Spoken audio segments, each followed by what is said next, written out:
Namaste, I'm Adi Shakti. Welcome to Behind the Asana. We are going to talk about planes of movement today.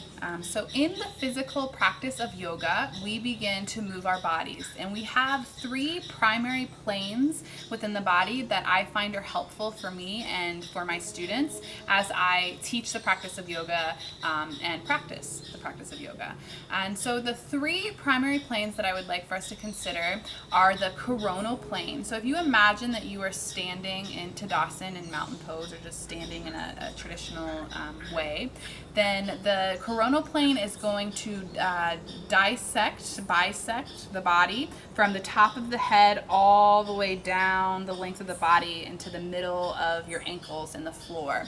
And so as we're moving into a lot of the different poses, say triangle pose, for example, where you're moving your body over and then expressing the posture, you actually want to stay aligned on that plane of movement. So if we're doing a pose like we'll do a modified Chandrasana here, for example, we're moving from side to side, we're exploring a side bend, and I want to make sure that as I bend over to the side, I'm not sending my body forward, and I'm not also don't want to be sending my body back. So I can start to think about my body as being along this coronal plane of movement, and I just want to keep everything aligned and centered on that plane.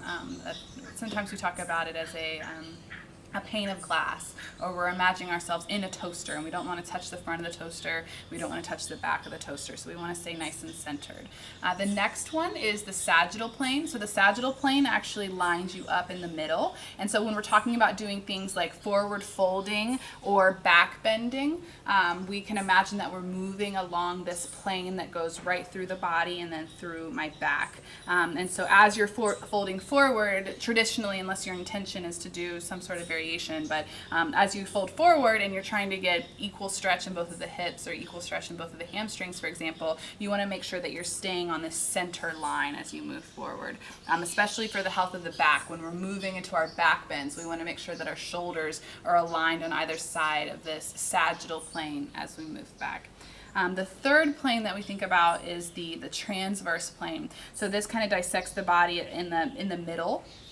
And it's this plane, it's the twisting plane.